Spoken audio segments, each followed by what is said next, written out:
Hello students, so today I will teach you the second chapter of economics book which is people as resource। अगर आपने अभी तक chapter 1 नहीं देखा है the story of village Palampur तो मैंने डिस्क्रिप्शन बॉक्स में लिंक दे रखा है, आप जाकर चेक कर सकते हैं।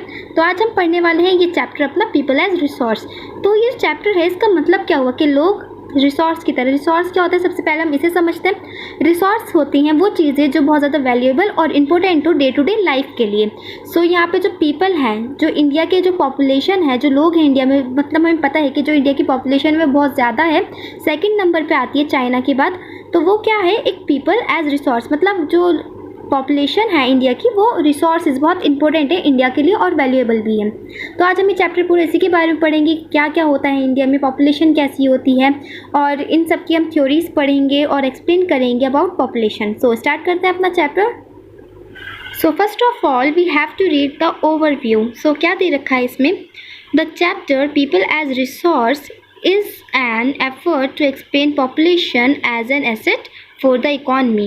तो इसमें एक ये बात दे रखी है, जो चैप्टर है पीपल एज रिसोर्स, ये क्या है, एक एफर्ट है। मतलब इससे लोगों को ये ऐसे मतलब एक्नॉलेज करा गया है, ऐसी नॉलेज दी गई है जिससे लोग समझ सके जो पॉपुलेशन होती है किसी भी कंट्री की वो एसेट होती है। एसेट मतलब वैल्यूएबल और इम्पोर्टेंट थिंग होती है किसी भी इकनॉमी के लिए। इकॉनमी क्या है जिससे हमें पता है, जिससे हमें जिस प्रोसेस से हमें पैसे मिलते हैं या मनी कमाई जाती है उसे इकॉनमी कहते हैं, rather than a liability. Liability होती है उधारी या फिर बोझ। ओके, तो इसमें कहा गया है जो पीपल एज रिसोर्स है, ये चैप्टर हमें बताएगा कि जो पॉपुलेशन है किसी भी कंट्री की वो वैल्यूएबल और इम्पोर्टेंट होती है और लाइबिलिटी बोझ नहीं होती है। Population becomes human capital when there is investment made in the form of education, training and medical care. तो इसमें ये बात कह रहे हैं, जो चैप्टर है वो ये कह रहा है कि जो पॉपुलेशन है वो ह्यूमन कैपिटल क्या होता है कि उससे हमें प्रॉफिट मिलेगा, पैसे मिलेगा। कब मिलेंगे, जब उसके अंदर हम इन्वेस्ट करेंगे पॉपुलेशन में। और हम इन्वेस्ट कैसे करते हैं किसी भी पॉपुलेशन में, जब हम उनमें इन्वेस्ट करेंगे इन द फॉर्म ऑफ एजुकेशन। मतलब अगर उन्हें हम पढ़ाएंगे तो वो कोई डॉक्टर या टीचर बनेगा जो कंट्री की इकॉनमी है उसको डोनेट करेगा और उसकी और भी ज़्यादा ग्रोथ होगी। ट्रेनिंग होगी उनकी, मेडिकल केयर में भी जाएगा, जैसे डॉक्टर बन गया कोई तो मेडिकल केयर से भी तो ट्रीट कर रहा है पूरी कंट्री को। In fact human capital is the stock of skill and productive knowledge embodied in them. तो इसमें क्या बात करें कि जो ह्यूमन कैपिटल है, जिससे ह्यूमन कैपिटल क्या होता है, वो लोग जो पैसे कमाते हैं और कंट्री की जो जीडीपी है उसे डोनेट करते हैं। जीडीपी अब आप ये ज़्यादा बड़ा वर्ड हो जाएगा आपके लिए, जो कंट्री की इकॉनमी है उसमें ग्रोथ लाते हैं, उसे इंक्रीज़ करते हैं। ओके, सो ह्यूमन कैपिटल वो होते हैं is the stock of skill, और उनके पास क्या होगा, स्किल्स होंगी। अब वो स्किल्स कैसी भी हो सकती हैं, टीचिंग स्किल्स हो सकती हैं या फिर मेडिकल स्किल्स हो सकती हैं, और उनके पास नॉलेज होगी उस फील्ड की, प्रोडक्टिव नॉलेज, मतलब जो हेल्पफुल हो, एम्बॉयडेड इन दैम, जो उनके अंदर खुद के अंदर होती है। People as resource is a way of referring to a country's working people in terms of their existing productive skills and abilities. So यही बात हो रही है कि जो पीपल एज रिसोर्स हैं उन्हें हम कैसे देखते हैं, जो कंट्री की वर्किंग पॉपुलेशन है उन्हीं को हम पीपल एज रिसोर्स कहेंगे, क्योंकि वही कंट्री की तरफ डोनेट कर रहे हैं, मतलब कुछ ना कुछ उन्हें दे रहे हैं, चाहे वो इन टर्म्स ऑफ स्किल्स में या क्वालिटीज़ में दे रहे हैं। तो क्या होता है, तो पीपल एज रिसोर्स वही हैं जो कंट्री की जो वर्किंग पॉपुलेशन है वो, और वो भी कैसे, जो प्रोडक्टिव स्किल्स हैं जिनके पास, स्किल्स आपको जैसे पता है टीचिंग, डॉक्टर, इंजीनियर या कुछ भी हो सकता है, लॉयर, एंड एबिलिटीज़, उनके पास एबिलिटीज़ हो इन सब चीज़ों से कंट्री की जो इकॉनमी है उनको इंक्रीज़ करने की। इसमें हम इकॉनमी के बारे में ज़्यादा पढ़ेंगे, क्योंकि जो चैप्टर है, मतलब ये जो चैप्टर है वो किस सब्जेक्ट का है, वो इकोनॉमिक्स का है। Looking at the population from this productive aspect emphasizes its ability and to contribute to the creation of the gross nation product। तो इसमें कह रहा है कि जो ये हम अगर पॉपुलेशन की तरफ देखें तो क्या होगा, हमें ये याद रखना है कि जो प्रोडक्टिव एस्पेक्ट्स होते हैं, जो क्या एबिलिटी देते हैं, कंट्रीब्यूट करते हैं किसकी तरफ, कंट्री की तरफ। और जीएनपी भी किसका पार्ट होता है, जीएनपी, ग्रॉस नेशन प्रोडक्ट। आपको ये जो फुल फॉर्म है याद रखनी है। ये ग्रॉस नेशन प्रोडक्ट होता क्या है, ये वो होता है जो किसी भी कंट्री में जितने भी गुड्स एंड सर्विसेज प्रोवाइड होते हैं वो सब कैलकुलेट होते हैं थ्रू द जीएनपी। तो चाहे वो गुड्स हो या सर्विसेज हो, गुड्स में क्या आएगा, जैसे कोई भी कंट्री है जो स्मॉल स्केल इंडस्ट्री है या फिर लार्ज स्केल इंडस्ट्रीज़ है, वो गुड्स बनाएंगे। और सर्विसेज कौन देता है, सर्विसेज हमें डॉक्टर देते हैं, हमें ट्रीट करके, टीचर जो होते हैं वो सर्विस देते हैं, वो कैसे, हमें पढ़ा के, और भी बहुत सारी चीज़ें। ठीक है, तो ये सारी सर्विसेज होती हैं। सो जीएनपी इसको कहते हैं। Like other resources population also is a resource. अब हमें ये बात रखनी है, जैसे रिसोर्सेज अलग अलग होती है, जैसे हमने पढ़ा है मेटल रिसोर्सेज हैं, लैंड रिसोर्स है जो हमें नेचुरली मिला है, ऐसे ही जो पॉपुलेशन है किसी भी कंट्री की वो भी रिसोर्स होती है। ह्यूमन रिसोर्स, जैसे हम क्या कहेंगे, ह्यूमन रिसोर्स, ठीक है, इंसान की बात हो रही है तो human resource. This is the positive side of a large population that is often overlooked when we look only at the negative side. तो इस पर ये बात हो रही है कि हम ह्यूमन रिसोर्स जब कहते हैं जब हम पॉजिटिव साइड देख रहे होते हैं किसी भी कंट्री की पॉपुलेशन की जो बहुत ज़्यादा हो, ठीक है, लेकिन इसके साथ साथ उनकी कुछ नेगेटिव साइड्स भी होते हैं। वो क्या होते हैं? Considering only the problems of providing the population with food, education and access to health facilities. तो इसमें बात हो रही है कि अगर ज़्यादा बड़ी पॉपुलेशन होगी तो उसमें थोड़ी डिफ़िकल्टीज़ आती हैं, प्रॉब्लम फेस करनी पड़ती हैं। वो क्या कि उन्हें कैसे प्रोवाइड करें हम फूड, जो पॉपुलेशन है, जो ज़्यादा बड़ी पॉपुलेशन होती है, एजुकेशन कैसे दें इतने सबको, और एक्सेस टू हेल्थ फैसिलिटीज़, इतने सारे फैसिलिटीज़ कैसे करें, कितने सारे सेंटर्स होने चाहिए, हॉस्पिटल्स होने चाहिए रिहैबिलिटेशंस के, सो वो सब। When the existing human resource is further developed by becoming more educated and healthy. तो यहाँ पे बात हो रही है कि जब जो ह्यूमन रिसोर्स है जो मौजूद होता है किसी भी कंट्री में, मतलब बहुत ज़्यादा पॉपुलेशन होती है, तो वो डेवलप हो सकता है। वो कैसे? एजुकेट रहकर। जब तक वो एजुकेटेड नहीं होगा तो वो कैसे किसी कंट्री को डेवलप कर सकता है? नहीं ना। तो सबसे पहले एजुकेट बहुत ज़रूरी होना है उसे, और हेल्थी भी उसका होना इतना ही ज़रूरी है जितना उसे एजुकेट होना भी ज़रूरी है। We call it human capital formation, ठीक है। जब भी कोई भी जो पॉपुलेशन होगी, जो पॉपुलेशन है, ह्यूमन रिसोर्स है, वो जब तक हमें प्रोवाइड नहीं कर पाएगी कोई भी इकॉनमी में कोई भी प्रोडक्शन या इंक्रीजमेंट, जब तक उनमें एजुकेट ना हो वो और हेल्थी ना हो, ठीक है। That adds to the productive power of the country just like physical capital formation. जो क्या ऐड करेगी? जब वो एजुकेटेड ठीक होंगे, हेल्थ होंगे उनकी सही ठीक होगी, तो उससे क्या होगा? वो वो प्रोवाइड करेंगे कंट्री को productive power of a country. वो क्या बन जाएंगे? Productive power. प्रोडक्टिव क्या होता है? बहुत ज़्यादा जो हेल्पफुल हो, okay. Just like physical capital formation, जिसे हम फिजिकल कैपिटल फॉर्मेशन भी कहेंगे, ठीक है। फॉर्मेशन मतलब जब फॉर्म हो गया हो। Investment in human capital through education, training, medical care yields a return just like investment in physical capital, okay। so इसमें ये बात हो रही है, अगर हम इन्वेस्ट करते हैं किसी भी ह्यूमन कैपिटल में, ह्यूमन कैपिटल मतलब किसी भी पॉपुलेशन में, ओके। कैसे? थ्रू एजुकेशन हो गई, ट्रेनिंग हो गई, मेडिकल केयर हो गई, तो उससे क्या होगा? वो यील्ड्स मतलब प्रोवाइड करेगा, रिटर्न करेगा इन्वेस्टमेंट किसको? जैसे कोई फिजिकल कैपिटल करता है। फिजिकल कैपिटल आपको कैसे पता है? फिजिकल कैपिटल हम चैप्टर 1 में पढ़ा था। कोई भी फिजिकल कैपिटल ऐसे हो सकते हैं जैसे कोई मशीन हो गई, किसी फार्मर ने खरीदी है, ट्रैक्टर हो गया, तो जब ट्रैक्टर को फार्मर यूज़ करेगा तो उससे जो भी उनकी जो हार्वेस्टिंग होगी या खेती होगी उससे उसे फ़ायदा होगा फार्मर को, और उसके पैसे भी उसे ज़्यादा मिलेंगे बढ़ के। ऐसे ही जब कोई, जैसे अब मैं एग्जांपल लेती हूँ किसी टीचर का, तो जैसे वो टीचर बनेगी, कोई भी अगर पर्टिकुलर अगर मैं ह्यूमन की बात करूँ तो ट्रेनिंग पहले उसे टीचर की दी जाएगी, वो टीचर बन गया, ओके। सो उसके बाद क्या होगा? वो टीचर बनने के बाद वो खुद तो पैसे कमाएगा ही, साथ ही साथ जो वो पैसे कमाएगा उससे जो कंट्री है उसमें भी डेवलप होने के बहुत ज़्यादा चांसेस रहेंगे, और जिससे जो होगा वर्किंग पॉपुलेशन बढ़ती रहेगी। अगर वो टीचर बनती है या कोई भी टीचर बनता है या लॉयर है, इंजीनियर है, एनीथिंग, ओके। सो इससे हमें ये पता चलता है कि एक तो मतलब फ़ायदा उसे तो होगा ही, जो टीचर है जो भी पर्टिकुलर फील्ड में है, उसके साथ साथ कंट्री को भी इससे फ़ायदा होता है। उसकी जो कंट्री है उसकी इकोनॉमी में क्या आती है? इंक्रीजमेंट आती है। This can be seen directly in the form of higher incomes earned because of higher productivity of the more educated और द बेटर ट्रेन्ड पर्सन्स। अब क्या बात हो रही है? अगर किसी इंसान को, किसी की भी बात कर सकते हैं हम, हायर इनकम चाहिए तो हायर अर्न करेगा इनकम। कैसे? Because of higher productivity of the more educated. क्योंकि अगर वो ज़्यादा मतलब एजुकेटेड है, प्रोडक्टिविटी है उसके अंदर, मतलब इतनी एबिलिटी है कि वो इतना पढ़ सके और फिर वो ज़्यादा एजुकेटेड बन सके किसी और के कंपैरिजन में, तो उससे क्या मिलेगा? उससे हायर इनकम मिलेगी। वो कैसे? अगर हम एग्जांपल लें किसी भी इंजीनियर का, तो अगर कोई इंजीनियर है और उसने पहले तो जैसे पॉलीटेक्निक की इंजीनियरिंग कर ली, उसके बाद उसने उसमें क्या कर लिया? उसने उसमें बड़ी डिग्री भी ले ली, जैसे कोई उसने उसमें डिप्लोमा कर लिया और भी ज़्यादा, तो उसे किसी कंपैरिजन, जिसने अगर सिर्फ पॉलीटेक्निक की इंजीनियरिंग कर रखी है, उससे ज़्यादा उसे सैलरी मिलेगी क्योंकि उसने उससे ज़्यादा पढ़ रखा है। 1 साल या 2 साल जितने भी साल का उसका होगा, उसने उससे ज़्यादा पढ़ रखा है, इसलिए उसे बेटर हायर इनकम मिलेगी। As the higher productivity of healthier people, और उसके साथ साथ वो हेल्थी भी है तो उससे ज़्यादा प्रोडक्टिविटी मिलेगी। अगर वो बीमार होगा तो वो इतना ठीक से काम नहीं कर पाएगा, अगर वो हेल्थी होगा तो वो वो ज़्यादा प्रोडक्टिविटी के साथ काम करेगा। सो ये राइट हैंड साइड पर है इसी पेज पर, तो इसमें एक हमें बॉक्स दे रखा है जिसमें एक एग्जांपल दे रखा है, इंडियाज़ ग्रीन रिवॉल्यूशन। अगर आपने चैप्टर 1 पढ़ा होगा तो आपको पता होगा कि ग्रीन रिवॉल्यूशन क्या थी, हरित क्रांति जिसको कहते हैं। ओके, सो ये हरित क्रांति के बारे में है। Is a dramatic example of how that input of greater knowledge in the form of improve production and technologies can rapidly increase the productivity of scarce land resources. तो ग्रीन रिवॉल्यूशन से क्या हुआ था, उन्होंने HYV सीड्स यूज़ करी थी जो बहुत ज़्यादा टेक्नोलॉजी से बनी हुई थी, साइंटिफिक मेथड से बनी हुई थी, जिनसे क्या हो गया, तो जो स्कार्स लैंड थे, जो खाली खाली लैंड थे, उसके अंदर भी बहुत ज़्यादा प्रोडक्टिविटी आ गई, उसमें ज़्यादा क्रॉप्स उगने लगे। तो यही सब उसके बारे में, तो अगर आपने चैप्टर 1 पढ़ा होगा डिटेल में तो आपको पता होगा।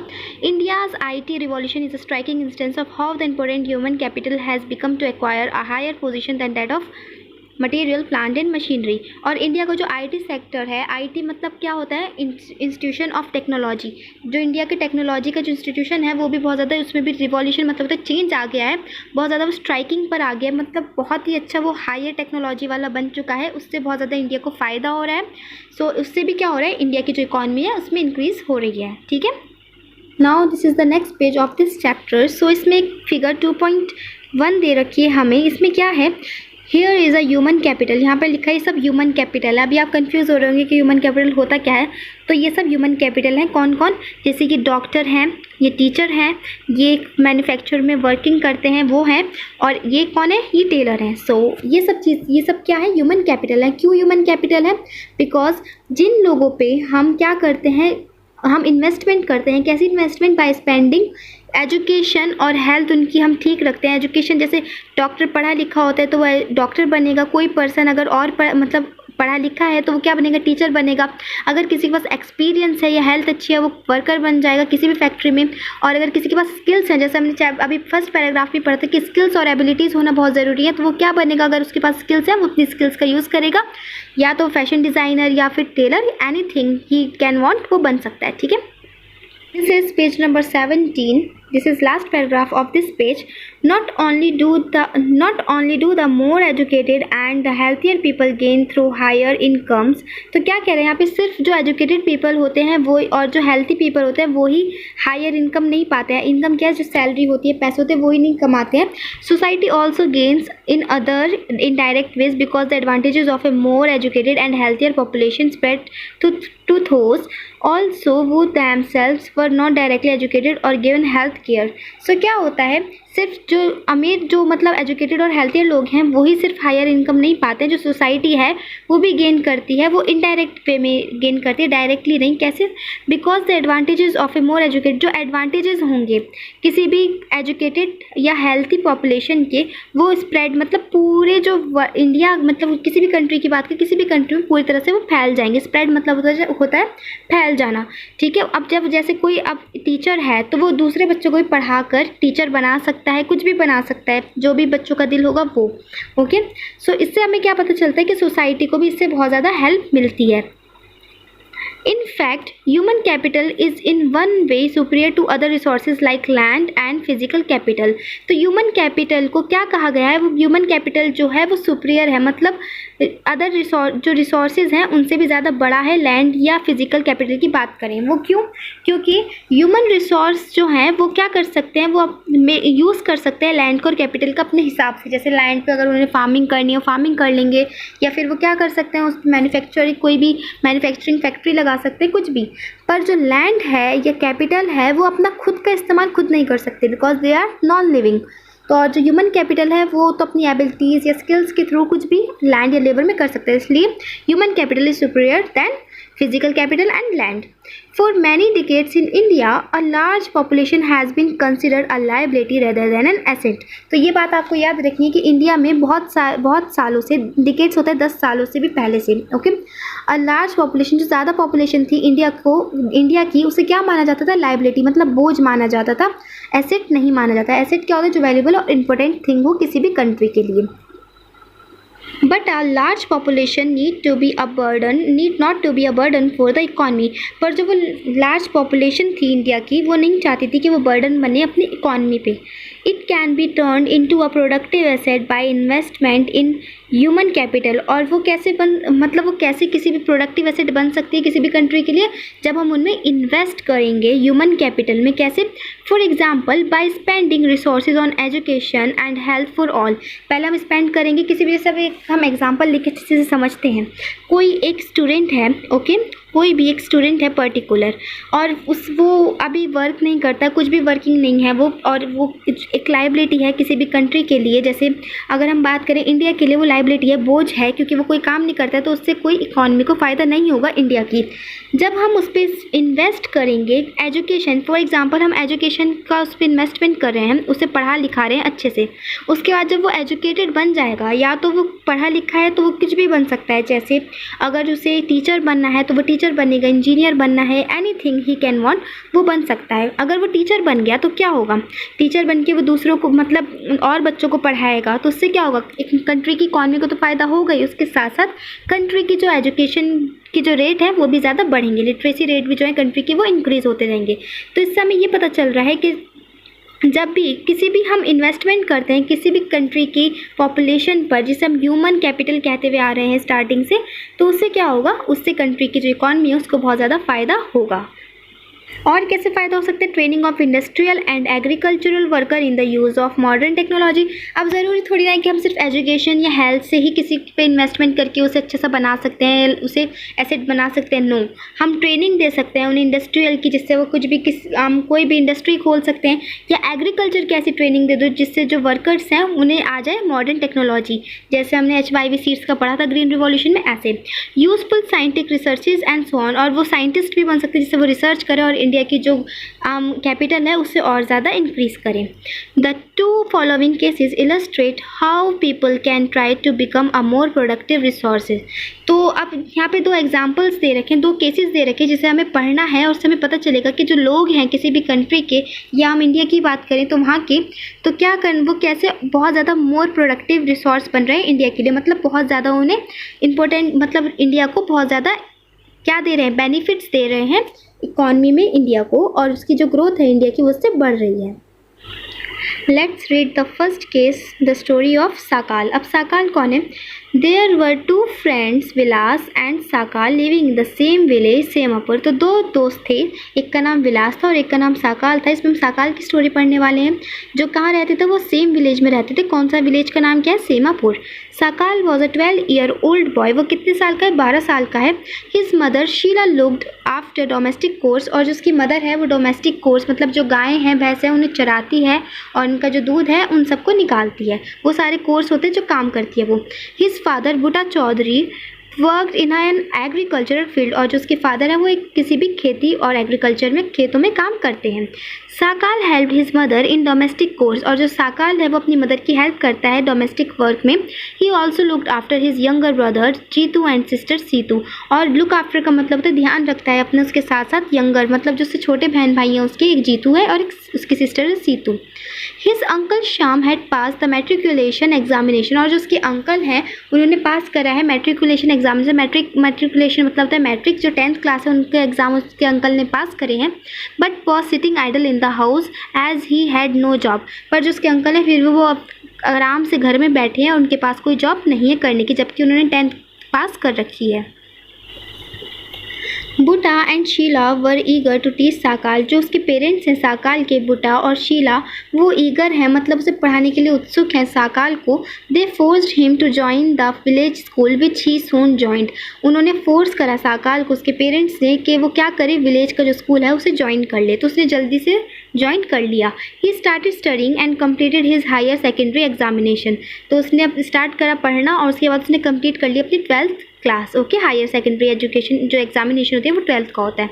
His father persuaded him to continue his studies, और उसके जो फादर है उसने उन्हें प्रोत्साहित करा कि जो साकाल को कि तुम अपनी जो स्टडीज़ है उसे कंटिन्यू रखो। He raised a loan for Sakal to study a vocational course in computers, और उसने क्या करा, उसने लोन लिया उसके जो फादर हैं बुटा चौधरी साकाल के लिए, जिससे वो पढ़ सके वोकेशनल कोर्स। और उसने साकाल ने कौन सा कोर्स पढ़ा? कंप्यूटर का। Sakal was meritorious and interested in studies from the beginning. और जो साकाल था वो मेरिटोरियस जो होते जो बहुत ज़्यादा इंटेलिजेंट बच्चे होते हैं, टॉपर होते हैं, उन्हें कहते हैं। एंड इंटरेस्टेड, और वो इंटरेस्टेड था बहुत अपनी पढ़ाई को लेकर शुरू से ही। With great vigour and enthusiasm he completed his course. उसने बहुत ज़्यादा हार्ड वर्क के साथ और विगर के साथ क्या करा, अपना जो कोर्स है कंप्यूटर का उसे कंप्लीट कर लिया। After some time he got a job in private firm. और कुछ टाइम बाद उसकी जॉब भी लग गई, कहाँ पर, प्राइवेट फर्म में। He even designed a new kind of software. और उसने डिज़ाइन कर दिया एक नए तरीके का software. This software help him increase the scale of the firm. और इस सॉफ्टवेयर ने हेल्प करी उसकी कंपनी की, जिससे वो इंक्रीज कर सके अपनी कंपनी को और बढ़ा सके। His boss acknowledged his service. और उसके बॉस ने एक्नॉलेज्ड मतलब रेस्पेक्ट करी, ओनर से उसे वो ट्रीट करा उसकी सर्विस को, जो उसने नया सॉफ्टवेयर जो था उसे डेवलप करा। And rewarded him with a promotion. और उसे रिवॉर्ड दिया, प्रमोशन, उसका प्रमोशन हो गया। Now page number 18, story of Vilas. अब हम उसके फ्रेंड की स्टोरी पढ़ेंगे। पहले हमने साकाल की पढ़ी। Vilas was an 11-year-old boy residing in the same village as Sakal. तो विलास क्या है, एक 11-year-old बॉय है, 11 साल का है, और वो भी उसी विलेज में रहता है जिसमें साकाल रहता है, which is Seemapur. Vilas father Mahesh was a fisherman. तो जो विलास के फादर थे वो महेश, जिनका नाम था, वो क्या थे, फिशरमैन थे, मछुआरे थे। His father passed away when he was only 2 years old। और उसके फादर की डेथ हो गई थी जब वो सिर्फ 2 साल का था। His mother Geeta sold fish to earn money to feed the family. और जो उसकी मदर थी गीता, जिसका नाम है, वो मछलियाँ बेचती थी जिससे वो पैसे कमा सके और अपनी जो फैमिली है उसे खिला सके। She brought fish from the land owner's pond and sold it in the nearby mandi. वो क्या करती थी, वो फ़िश जो थी वो लैंड ओनर्स जो था, जो उसके जो ज़मींदार था उसके पॉन्ड से लाती थी और उसे बेचती थी, जो उसके आसपास में मंडी थी उसमें। She could earn only 150 rupees a day by selling fish. तो वो सिर्फ 150 रुपये कमाती थी डेली, जिससे वो जो फ़िश वो सेल करती थी उससे। Vilas become a patient of arthritis. और ये एक बीमारी होती है, एथराइटिस। तो विलास जो था उसको ये बीमारी थी। His mother could not afford to take him to the doctor. और उसकी मदर के पास इतने पैसे नहीं थे कि वो उसे डॉक्टर के पास ले जाए। He could not go to school either. और विलास जो था वो कभी स्कूल भी नहीं गया। He was not interested in studies, क्योंकि उसे इंटरेस्ट ही नहीं था पढ़ाई में। He helped his mother in cooking and also looked after his younger brother Mohan. और वो अपनी मदर की हेल्प करता था काम में, और क्या करता था, साथ में अपने जो भाई है उसकी देखभाल भी करता था, जिसका नाम मोहन है, उससे छोटा। After some time his mother fell sick and there was no one to look after her. उस कुछ समय बाद जो उसकी मदर थी वो बीमार हो गई और कोई नहीं था उसकी मदर को देखने वाला जो उसकी देखभाल कर सके। There was no one in the family to support them. और ऐसा कोई भी नहीं था उनकी फैमिली में जो उनकी फैमिली को सपोर्ट कर सके। Vilas too was force to sell fish in the same village. और विलास को ही क्या करना पड़ा, उसे फोर्स किया गया, मतलब कोई फैमिली में है ही नहीं, वो फिर खाएंगे कैसे, और ना उनकी कोई इनकम है, तो विलास को ही अब जाना पड़ा मछली को बेचने के लिए। He like his mother earn only a meagre income. और जो विलास है उसके अंदर कोई भी ऐसा एंथुसियाज्म या कोई ऐसा इंटरेस्ट नहीं है कि वो पढ़े और कुछ बड़ा आदमी बने। वो बस उसी को पसंद करता है जो उसकी मदर कमाती है 150 रुपये फ़िश बेचकर, और वो अपनी इसी इनकम में खुश है। विलास जो है, जिसका मेग्रे इनकम जो होती है, मतलब बहुत छोटी सी कम income. This is page number 18 and right hand side first paragraph. In the two cases studies we saw Sakal went to school and Vilas did not go. तो अब हम एक, जैसे हमने दोनों की स्टोरीज केस पढ़ लिए हैं, साकाल का पहले पढ़ा, उसके बाद हमने किसका पढ़ा, विलास का। उसके हमें कंक्लूजन दे रखा है कि इसमें क्या पढ़ा हमने, कि जो साकाल था वो स्कूल गया और जो विलास था वो स्कूल नहीं गया। Sakal was physically strong and healthy. और साकाल क्या था, फिज़िकली स्ट्रॉन्ग भी था और मेंटली भी स्ट्रॉन्ग था और हेल्थी भी था। There was no need for him to visit the doctor frequently. और उसे बार बार डॉक्टर के पास जाने की ज़रूरत नहीं पड़ती थी, because he is healthy. Okay. Vilas was a patient of arthritis. ठीक है। और विलास क्या था, एथराइटिस एक डिसीज़ होती है, उसका क्या था, वो पेशेंट था, उसे एथराइटिस था। He lack the means to visit the doctor, और उसके पास उसे क्या होता था, बार बार डॉक्टर के पास जाना पड़ता था, पर उसके पास इतने पैसे भी नहीं होते कि वो अब डॉक्टर से अपना सही चेकअप करा ले। Sakal acquired a degree in computer programming. हम जैसे हमने केस स्टडी में पढ़ा था साकाल की, कि साकाल ने कंप्यूटर का कोर्स करा था, कंप्यूटर प्रोग्रामिंग करी थी, तो उसे किस में डिग्री मिली थी, कंप्यूटर प्रोग्रामिंग में। Sakal found a job in a private private firm कहते हैं प्राइवेट कंपनी जो होती है, okay. While Vilas continued with the same work as his mother. तो आपने देखा कि साकाल जो था वो जॉब उसे मिल गई थी प्राइवेट कंपनी में, जिसे हम फर्म कहते हैं, और विलास क्या था, वो कंटिन्यू कर रहा था अपना काम जो उसकी मदर जैसे करती थी, वही काम जिसमें उसे कितनी इनकम मिलती थी, yes you are right, 150 rupees per day. He earned a meagre income like his mother to support a family, और उसको भी बस मीग्रे मैंने जैसे आपको पहले ही बताया था कि कम इनकम को कहते हैं, जो बिल्कुल ही लिटिल सी बहुत ज़्यादा कम होती है, जो सफिशेंट नहीं होती किसी के घर चलाने के लिए, इतनी इनकम में वो बस वो कमाता था, जैसे उसकी मदर कमाती थी सपोर्ट करने को अपनी फैमिली को। In the case of Sakal, several years of education added to the quality of labor. तो क्या हुआ साकाल के केस में, जब उसने कुछ साल जब स्कूलिंग करी, तो स्कूल में उसे इतना मतलब प्रोग्राम कंप्यूटर के बारे में समझाया गया कि उसने क्वालिटी ऐड कर दी उसके लेबर इसमें मतलब वो कोई कहीं का वो नहीं है, जिसे कहते हैं हम वर्कर नहीं है, वो सिर्फ जॉब में काम करता है, वो कोई ऐसा अनएजुकेटेड नहीं है, वो एजुकेटेड वर्कर, उसे लेबर भी कहते हैं। तो वो क्या कह रहे हैं, जो इसमें लिखा है कि जो साकाल है उसने जो स्कूलिंग में सेवरल ईयर्स एजुकेशन ली होगी, उसने क्वालिटी ऐड कर दी उसके काम में। This enhanced his total productivity, और इसने क्या इन्हेंस कर दी, इन्हेंस मतलब बढ़ा दी उसकी टोटल प्रोडक्टिविटी, मतलब जिसकी काम करने की क्षमता थी वो। Total productivity adds to the growth of the income economy. तो क्या कहते हैं कि जो टोटल प्रोडक्टिविटी होती है वो ग्रोथ ऐड करती है किसमें, इकॉनमी में, मतलब हमारी जो इकॉनमी है देश की वो बढ़ जाती है अगर सारे लोग अपनी क्षमता से ज़्यादा काम करें।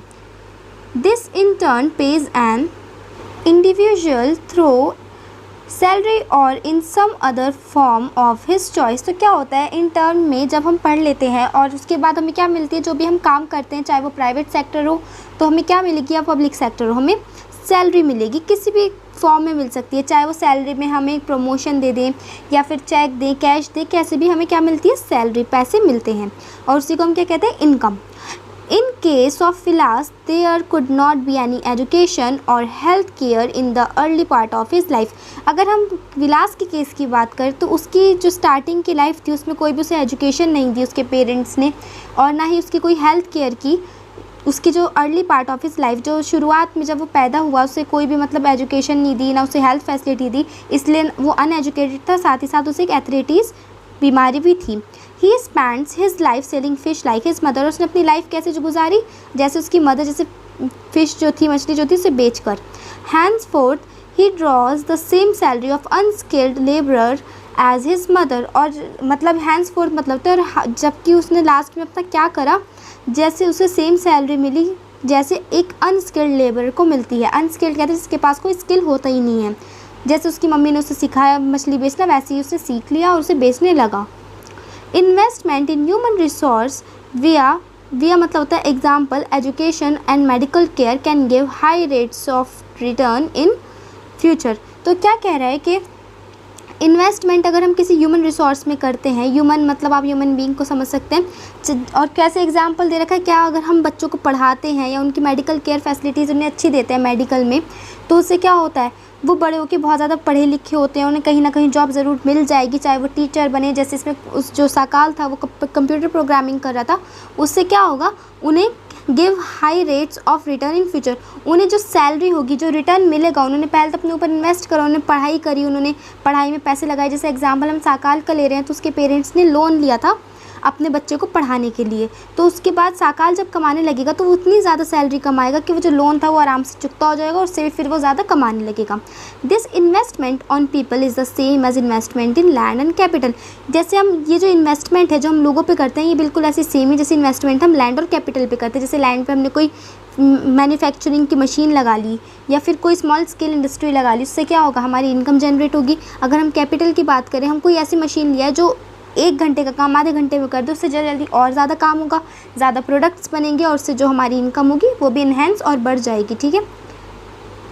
सो second paragraph, a child too with investment made on her education, on his her okay education and health can yield a high return in future in the form of higher earnings and greater contribution to the society। तो क्या कह रहे हैं, एक बच्चा अगर वो अपने ऊपर इन्वेस्टमेंट करता है, मतलब यूजुअली उसके पेरेंट्स ही करेंगे, बच्चा तो नहीं करेगा, तो उससे क्या होगा, जब वो अपनी इन्वेस्टमेंट करेगा अपनी एजुकेशन के उस पर, मतलब एजुकेशन पे, पढ़ाई लिखाई में करेगा और हेल्थ में, स्कूल जाएगा खुद और अपना रेगुलर चेकअप रखेगा। मतलब ऐसे रेगुलर चेकअप का मतलब यह है कि जैसे उसे बुखार हो तो घर में ही ना रहे, डॉक्टर को दिखाए। अगर हम बुखार को कभी वो करते हैं कि नहीं ये तो बुखार है, घर में ही ठीक हो जाएगा, तो कभी कभी ऐसा होता है किसी केसेस में कि जो बीमारी है वो ज़्यादा बढ़ जाती है, तो हमें ऐसा नहीं करना चाहिए, हमें सीधा डॉक्टर को दिखाना चाहिए और स्कूल तो हमें जाना ही चाहिए। जैसे बच्चे को can yield a high return in future in the form of, उन्हें क्या मिलेगा जब वो अपने ऊपर इन्वेस्टमेंट करेंगे, उन्हें फ्यूचर में, जब आगे जो उनका फ्यूचर होगा उसमें उन्हें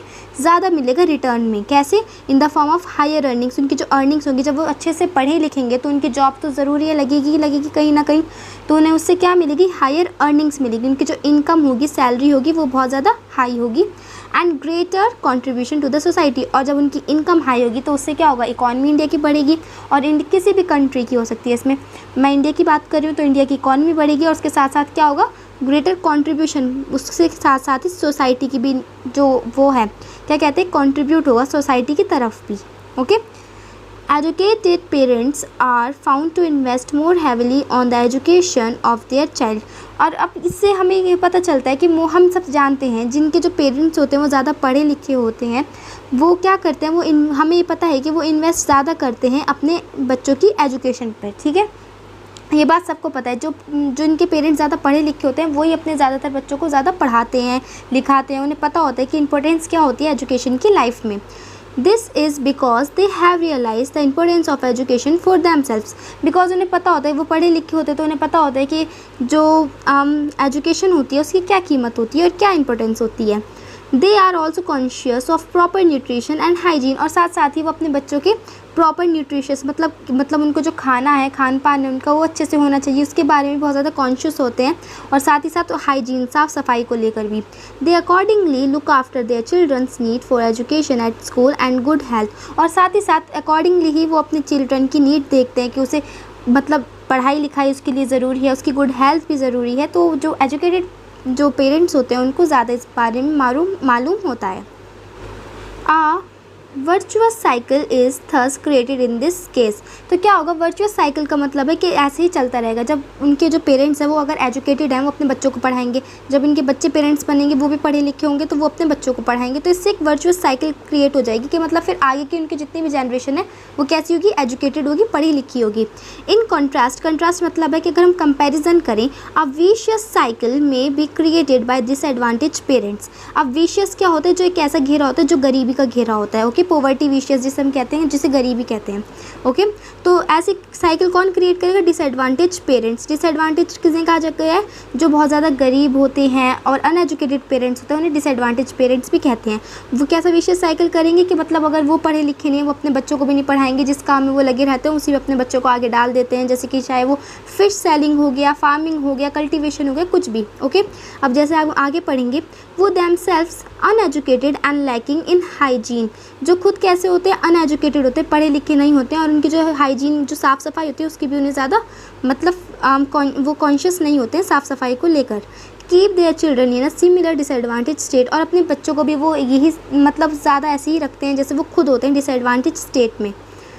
सो ये पेज नंबर 19 का लास्ट पैराग्राफ है, लेफ्ट हैंड साइड। इसमें हमें एक कंट्री के एग्जांपल दे रखा है जिससे हम अच्छे से समझ सकते हैं कि अगर हम ह्यूमन रिसोर्सेज किसने कहा गया, ह्यूमन बींग्स पर अगर हम इन्वेस्टमेंट करेंगे तो कितना अच्छा हमें इंडिया मतलब कंट्री, किसी भी कंट्री को अच्छा रिजल्ट मिलेगा अगर वो कंट्री अपने ह्यूमन रिसोर्सेज पर अच्छे से इन्वेस्ट करती है। तो इसमें दे रखा है कंट्रीज़ लाइक जापान। अब इसमें हम किसका एग्जाम्पल पढ़ रहे हैं, जापान का। ओके, तो इसमें हम जापान का पढ़ेंगे। Have invested in human resources, जैसे कंट्रीज़ लाइक जापान ने अपने ऊपर बहुत ज़्यादा इन्वेस्टमेंट कर रखी है अपनी ह्यूमन रिसोर्सेज पे। ओके, ह्यूमन रिसोर्सेज आप समझ सकते हैं कि अपने जो ह्यूमन बींग्स हैं, उसकी कंट्री की जितनी पॉपुलेशन है, उनकी जो हेल्थ और एजुकेशन है वो बहुत ज़्यादा अच्छी है। They did not have any natural resource, उनके पास कोई भी नेचुरल रिसोर्स है नहीं। जैसे नेचुरल रिसोर्स कह सकते हैं हम, क्या क्या होती है नेचुरल रिसोर्सेज, जैसे माउंटेन्स होते हैं, लैंड होता है, ये सब नेचुरल रिसोर्सेज में आता है, उनके पास इतनी खुद की नहीं है। These countries countries are developed rich, फिर भी ये कंट्रीज़ कैसी हैं, बहुत ज़्यादा मतलब डेवलप्ड कंट्री हैं, मतलब सबकी जो पर कैपिटा इनकम है वो पूरी पॉपुलेशन की बहुत हाई है, और साथ में वो अमीर कंट्रीज़ हैं, रिच है वो Japan. They import the natural resources needed in their country, और वो इम्पोर्ट मतलब दूसरी कंट्रीज से ख़रीदती हैं नेचुरल रिसोर्सेज को। नेचुरल रिसोर्सेज क्या क्या हो जाती है, कॉपर, एल्युमिनियम, ये सब नेचुरल रिसोर्सेज में ही आता है। Okay, how did they become rich developed, जबकि उनके पास अपने खुद के नेचुरल रिसोर्सेज भी नहीं है, फिर भी वो कैसे इतनी डेवलप्ड कंट्री है और साथ ही साथ रिच है। They have invested on people specially in the field of education and health, क्यों है वो, क्योंकि उन्होंने अपनी जो पॉपुलेशन है कंट्री की उसमें इन्वेस्ट कर रखा है लोगों के ऊपर, कैसे, स्पेशली कौन सी फील्ड में कर रखा है, education and health. These people have made efficient use of other resources, और जब वो पढ़े लिखे हैं, वहाँ के हर लोग जब जापान का है वो पढ़ा लिखा है, तो उसे उन्हें अच्छे से पता होगा कि कैसे किसी भी रिसोर्सेज को अच्छे से एफिशिएंटली यूज़ करना है। लाइक लैंड, कैपिटल, जैसे कि कौन कौन से रिसोर्सेज को उन्हें अच्छे से यूज़ करना आता होगा, लैंड हो गया, कैपिटल हो गया। Efficiency and the technology evolved by people have made these countries rich and developed. तो क्या है कि जो एफिशिएंसी है, जितनी भी उन्हें एजुकेशन पता है, इन्होंने टेक्नोलॉजी इतनी डेवलप कर ली है, क्योंकि वहाँ के जो लोग हैं वो बहुत ज़्यादा पढ़े लिखे हैं, तो उन सब चीज़ों से क्या हो गया, उनकी जो कंट्री है वो रिच हो गई और डेवलप हो गई। So now this is page number 19 right hand side. हम अपना नेक्स्ट पैराग्राफ स्टार्ट करते हैं जिसका नाम है economic activities by man and women. अब सबसे पहले इकोनॉमिक एक्टिविटीज़ क्या होता है, आप समझ गए होंगे। इकोनॉमिक एक्टिविटीज़ उन्हें कहते हैं जिससे भी हमें पैसे मिलते हैं, उस एक्टिविटी को हम इकोनॉमिक एक्टिविटी कहते हैं, चाहे वो कोई भी, चाहे वो जॉब हो या एग्रीकल्चर के किसी भी इंसान काम में लगा हुआ हो, अगर वो पैसे कमा रहा है, सैलरी उसकी आ रही है, उसकी इनकम आ रही है, तो उसे हम इकोनॉमिक एक्टिविटी कहते हैं। ओके, तो अब हम देखेंगे कि इंडिया में, मेनली हम इंडिया की बात करें क्योंकि हम इंडिया में पढ़ते हैं, कि इकोनॉमिक एक्टिविटीज़ में जो लोग हैं इंडिया के, वो मैन और वुमेन दोनों हैं, तो कौन कौन सी एक्टिविटीज़ में ज़्यादातर इंगेज होते हैं। Like Vilas and Sakal, people have been engage in various activities. जैसे विलास और साकाल जो हैं वो अपने काम करते थे, ऐसे ही बहुत सारे जो लोग हैं वो अलग अलग एक्टिविटीज़ में इंगेज हैं, मतलब काम करते हैं। We saw that Vilas sold fish and Sakal got a job in the firm. तो क्या है, हमने जैसे देखा कि विलास जो था वो पढ़ा लिखा नहीं था, फिर भी वो क्या करता था, मछली बेचता था, और साकाल पढ़ा लिखा था, तो उसकी कहाँ थी, उसकी जॉब थी फर्म में, प्राइवेट फर्म में। ओके, तो अब देखिए आप दोनों को अगर कंपैरिजन करोगे तो वो पढ़ा लिखा है साकाल, और विलास पढ़ा लिखा नहीं है, फिर भी दोनों इनकम तो जनरेट हो ही रही है ना दोनों से, चाहे वो अनएजुकेटेड है या चाहे वो एजुकेटेड है, दोनों पैसे कमा रहे हैं। ओके, मतलब वो दोनों ही किस में, इकोनॉमिक एक्टिविटीज़ में इंगेज हैं।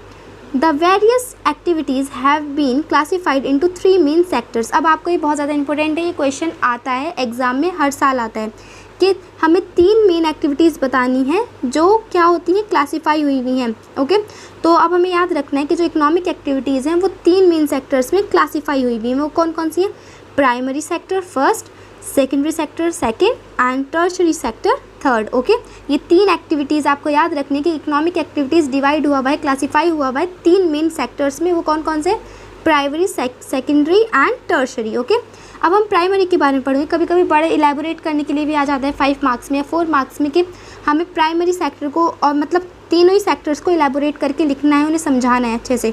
तो सबसे पहले हम प्राइमरी सेक्टर की बात करते हैं। Primary sector includes agriculture, forestry, animal husbandry, fishing, poultry, farming, mining and enquiring. Okay, तो अगर आपको सिंपल समझना है कि प्राइमरी सेक्टर किसे कहते हैं, प्राइमरी सेक्टर एग्रीकल्चरल सेक्टर को ही कहते हैं। आप ये समझ लो जितनी भी एग्रीकल्चर में एक्टिविटीज़ होती हैं, गांव में किसी भी विलेज में एक्टिविटीज़ होती हैं, वो सारी क्या होती है, प्राइमरी एक्टिविटीज़ होती हैं। जैसे एग्रीकल्चर गाँव में हमेशा होता है, आपको सबको पता है कि प्राइमरी सेक्टर में एग्रीकल्चर आएगा, क्योंकि इसे प्राइमरी सेक्टर को एग्रीकल्चरल सेक्टर भी कहते हैं। फॉरेस्ट्री हो गया, एनिमल हस्बेंड्री आपको पता है कि एनिमल्स को पालना, फिशिंग आपको पता है, पोल्ट्री, फार्मिंग कहते हैं जो एग्स की फार्मिंग होती है उन्हें, माइनिंग आपको पता है कि माइनिंग मतलब जो पत्थर तोड़ते हैं ये सब, एंड क्वेयरिंग। ओके, मैन्युफैक्चरिंग, अब हम सेकंड की बात करें, सेकंड एक्टिविटी है कौन सी economic activity, second manufacturing sector. Okay, तो इसमें अब हम पढ़ेंगे मैन्युफैक्चरिंग जो सेक्टर है वो सेकेंडरी सेक्टर है, वो सेक्टर है। ओके, तो सेकेंडरी सेक्टर कौन सा है, manufacturing is included in the secondary sector. Okay, लिखा है इसमें कि सेकेंडरी सेक्टर को मैन्युफैक्चरिंग भी कहते हैं। ओके, जैसे फर्स्ट प्राइमरी सेक्टर को एग्रीकल्चरल सेक्टर भी कहते हैं। इसमें क्या क्या आता है, trade, transport, communication, banking, education, health, tourism, service, insurance etcetera. Okay, trade आपको पता है किसे कहते हैं, ट्रेड जो हम किसी भी चीज़ का व्यापार करते हैं, मतलब आप ऐसे समझ लो फर्स्ट स्टेज हमारी थी एग्रीकल्चर। एग्रीकल्चर जो प्राइमरी सेक्टर का था एग्रीकल्चर, उसने क्या करा, चावल मतलब उगाए, ओके। उसके बाद क्या है, वो कैसे बेचेगा, खुद फार्मर थोड़ी ना बेचते हैं ज़्यादातर, और बेचते भी हैं तो किसी की बेचेंगे, कोई व्यापारी तो होना चाहिए उन्हें खरीदने का, तो दुकानों पे बेचने जाते हैं। तो दुकानों की जितनी भी मतलब दुकान किस में आएगी हमारी, कोई भी शॉप हो, शोरूम हो, वो सब सेकेंडरी सेक्टर में आएगी। तो ट्रेड व्यापार के लिए जो चावल बेचे जाएंगे वो ट्रेड में आएगी, मतलब सेकेंडरी सेक्टर। ट्रांसपोर्ट मतलब इधर से एक गांव से दूसरे गांव में जा रहे हैं या फिर एक शहर से दूसरे शहर में जा रहे हैं, उसे ट्रांसपोर्ट कहेंगे। कम्युनिकेशन भी आता है, बैंकिंग भी आता है, आपको ये नाम एग्जांपल्स याद रखना है। एजुकेशन भी सेकेंडरी सेक्टर होता है, ओके। हेल्थ जो है हमारी मेडिकल फैसिलिटीज़ वो भी सेकेंडरी सेक्टर है। टूरिज़्म घूमने को, ओके, वो भी हमारी सेकेंडरी सेक्टर है। सर्विसेज हो गई सारी, और इंश्योरेंस एटसेट्रा, ये सब क्या है, बैंकिंग के जितने भी, जैसे बैंकिंग में बैंकिंग आता है, इंश्योरेंस आता है, और भी बहुत सारी चीज़ें आती हैं, तो वो सब भी क्या है, हमारी सेकेंडरी सेक्टर है, मतलब मैन्युफैक्चरिंग।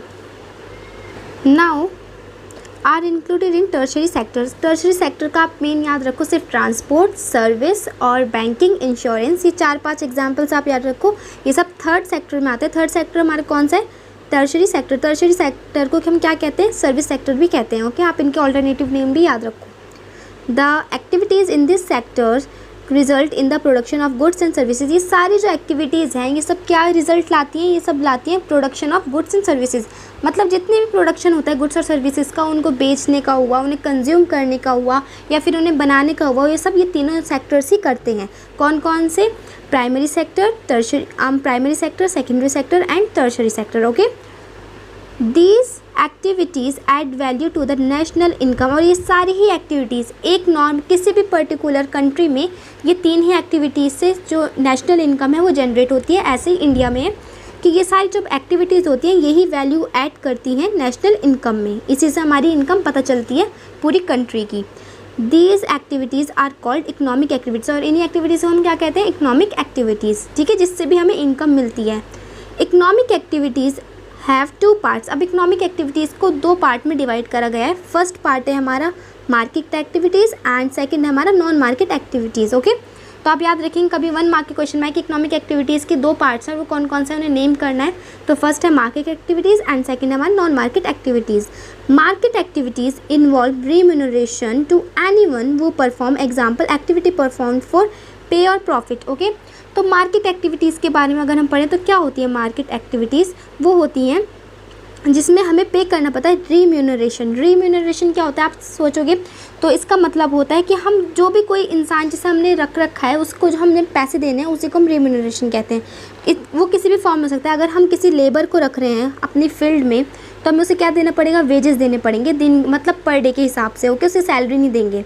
अगर हम किसी से कोई कैपिटल लाए हैं, कैपिटल को हम क्या देते हैं, आपको पता है कैपिटल को क्या देते हैं, आप मुझे कमेंट सेक्शन में ज़रूर बताना। वैसे कैपिटल को मैं अगर आपको बताऊं तो हमें कैपिटल को क्या देना पड़ता है, हमें डेप्रिसिएशन। अब ये डेप्रिसिएशन थोड़ा सा बड़ा वर्ड लगेगा आपको थोड़ा वो लगेगा। डेप्रिसिएशन मतलब होता है कि हम इनको एक तरह से इनकम देते हैं, पैसे, okay.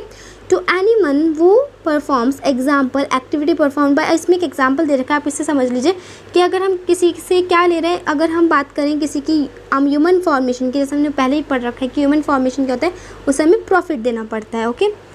These include production of goods और services including government service, okay. और ये सब क्या इंक्लूड करता है, जो मार्केट एक्टिविटीज़ हैं वो इंक्लूड करती है production of goods and services, okay.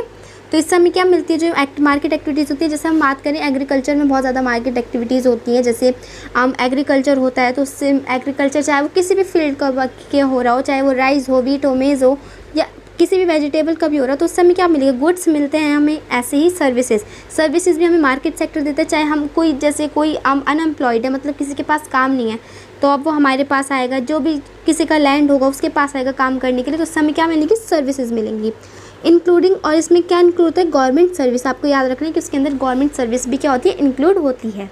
अब अगर हम बात करें नॉन मार्केट एक्टिविटीज़ की, तो नॉन मार्केट एक्टिविटीज़ क्या होती है, प्रोडक्शन होती हैं फॉर सेल्फ कंजप्शन। तो नॉन मार्केट एक्टिविटीज़ होती हैं जो सिर्फ सेल्फ कंजप्शन के लिए, किसी दूसरे को बेचने के लिए ना हो। मार्केट एक्टिविटीज़ होती हैं जिसे हम दूसरे को बेच सकते हैं, पर नॉन मार्केट एक्टिविटीज़ जिसे हम खुद सेल्फ कंज्यूम करेंगे, खुद उसका फ़ायदा उठाएंगे, ओके, किसी दूसरे को हमें नहीं बेचना उसको। These can be consumption and processing of primary product and own account production of fixed assets. और इससे क्या होता है, अगर हम नॉन मार्केट एक्टिविटीज़ की बात कर रहे हैं तो उसका जो कंजप्शन होगा वो सेल्फ कंजप्शन होगा, हमें जैसे अभी ऊपर पढ़ा। और उसकी जो प्रोसेसिंग होगी वो किससे होगी, प्राइमरी प्रोडक्ट से ही होगी। मतलब उसे किसी सेकेंड, मतलब हम ना उसे आम सेकेंडरी सेक्टर में देंगे, ना ही उसे टर्शरी सेक्टर में देंगे। ओके।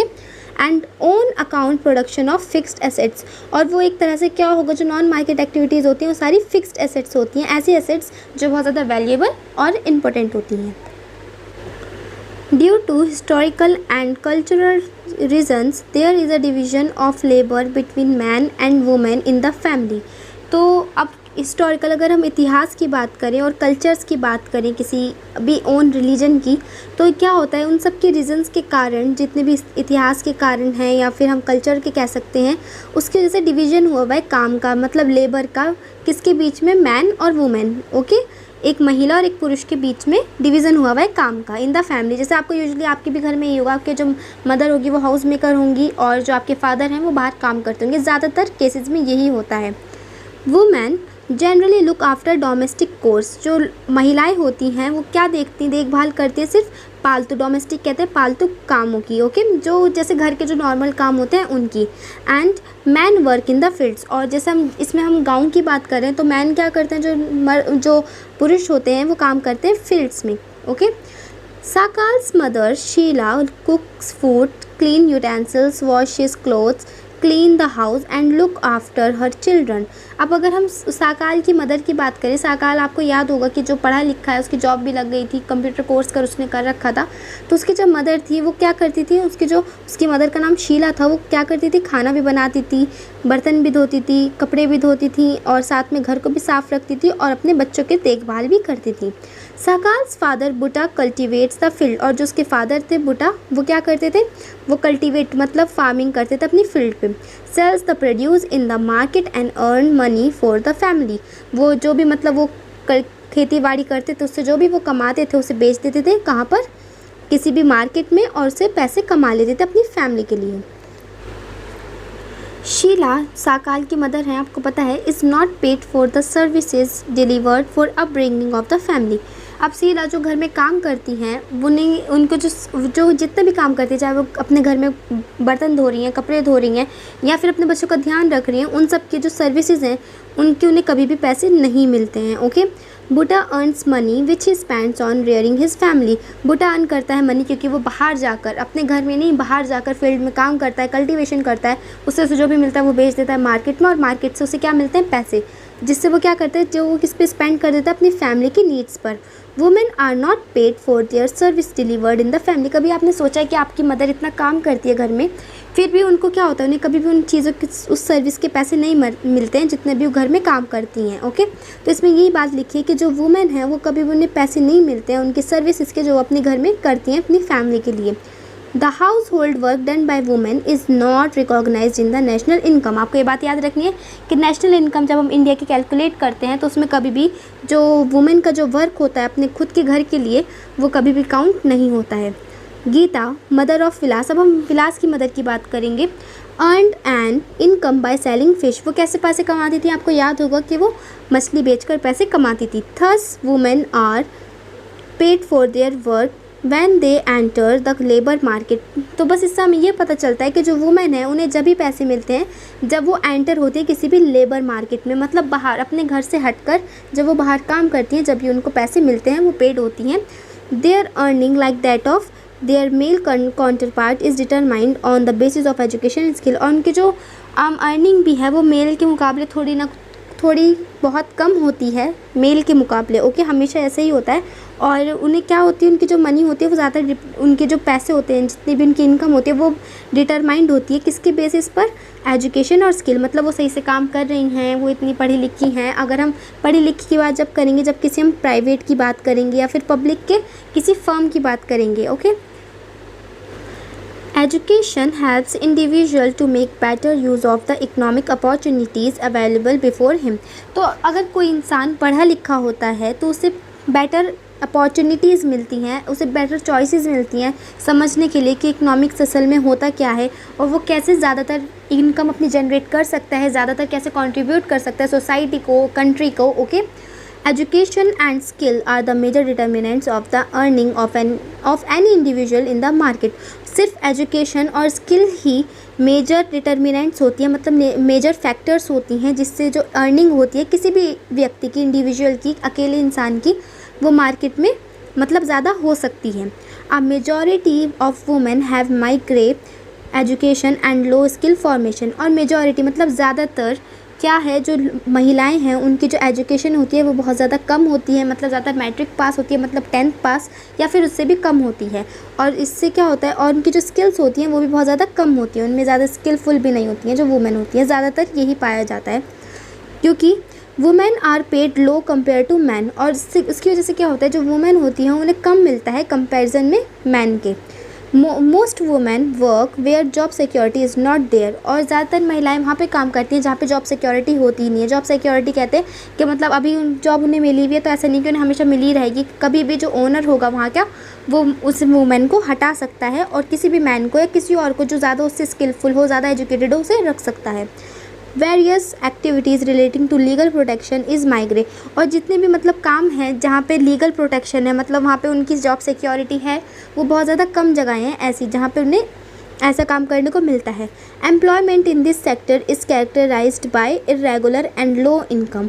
और इससे क्या होता है, जो एम्प्लॉयमेंट होता है ऐसे सेक्टर्स में जहाँ पर ना जॉब सिक्योरिटी होती है और इनकम भी बहुत ज़्यादा कम होती है, उसे ही हम क्या कहते हैं, इरेगुलर एंड लो इनकम. ऐसी ही इनकम को हम इरेगुलर लो कहते हैं. तो बेसिक कारण क्या होता है कि किसी भी वुमेन को अच्छी जॉब नहीं मिलती और कंपैरिजन में मैन की किसी, तो एजुकेशन सबसे बड़ा फैक्टर होता है. क्योंकि अगर जो वुमेन है वो एजुकेटेड ही नहीं होंगे तो उन्हें फिर क्या होगा.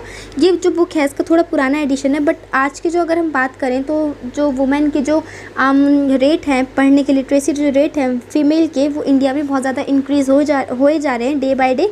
सो अभी हमको बस ये याद रखना है कि सबसे लो जो लिटरेसी रेट है वुमेन का वो किस स्टेट में इंडिया के, तो वो बिहार में है, और सबसे हाई है केरला में. Okay, in this sector there is an absence of basic facilities like maternity leave, child care and other social security systems. तो ऐसे सेक्टर में जहाँ पे जो वुमेन की जो इनकम होती है वो बहुत ज़्यादा कम होती है, ना उन्हें जॉब सिक्योरिटी होती है, तो ऐसे में क्या होता है, जो बेसिक फैसिलिटीज़ होती है. बेसिक फैसिलिटीज़ क्या होती है, अगर हम वुमेन की बात करें, किसी वुमेन को जॉब करना है तो कौन कौन सी बेसिक फैसिलिटीज़ को देखकर जॉब लेती है, वो होती है मैटरनिटी लीव. अगर कोई वुमेन प्रेग्नेंट है तो उसे क्या छुट्टी मिल सकती है, एक मैटरनिटी लीव कहते हैं, मतलब थोड़े लंबे समय के लिए, 3 महीने के लिए, 4 महीने के लिए. चाइल्ड केयर मतलब अगर उनका कोई बच्चा है तो उन्हें कौन, मतलब कहीं ऐसा होता है कि क्रच है इस पास में या फिर कोई चाइल्ड केयर उसी के अंदर हो. एंड अदर सोशल सिक्योरिटीज़ क्या होती है कि वहाँ पर वुमेन सेव हैं सही से या नहीं. Okay, However, women with high education and skill formation are paid at par with the men. पर अगर हम अब की बात करें तो वुमेन को हाई पे होती हैं. जो वुमेन होती हैं उनकी जब एजुकेशन और स्किल फॉर्मेशन जो होते हैं अगर वो हाई होते हैं तो वो भी पेड मतलब ज़्यादा उन्हें मिलता है. ओके, जैसे किसी भी पुरुष को मिल सकता है, मैन को मिल सकता है. अमंग द ऑर्गेनाइज सेक्टर, अगर हम ऑर्गेनाइज सेक्टर की बात करें, teaching and medicine attract them the most. ज़्यादातर अगर हम आजकल की बात करें, जो वुमेन है वो किस में जा रही हैं, या तो टीचिंग के इसमें जा रही हैं सेक्टर में, या फिर मेडिसिन मतलब डॉक्टर के उसमें.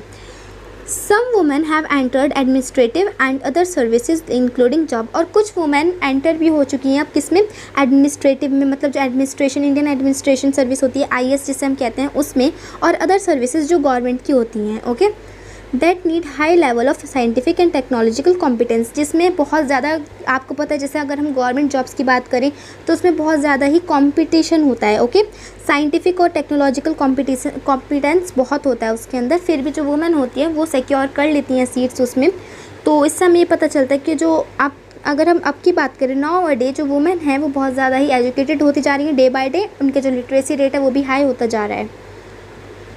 So with this we completed our first part of chapter 2 which is people as resources of economics chapter. Okay, अब हम इसका नेक्स्ट पार्ट में मिलते हैं. आई होप आपको ये फर्स्ट पार्ट इसका अच्छे से समझ में आ गया हो, आप इसे अच्छे से देखें, और मैंने नोट्स डिस्क्रिप्शन बॉक्स में दे रखे हैं, you can go and check. उन्हें अच्छे से पढ़ें नोट्स को, उससे आपके जो सारे डाउट्स हैं वो क्लियर हो जाएंगे. और अगर आपको वैसे भी कोई डाउट हो तो आप मुझसे कमेंट सेक्शन में पूछ सकते हैं, मैं आपको वहाँ पर आंसर दे दूँगी. So thank you for watching, see you in the next video.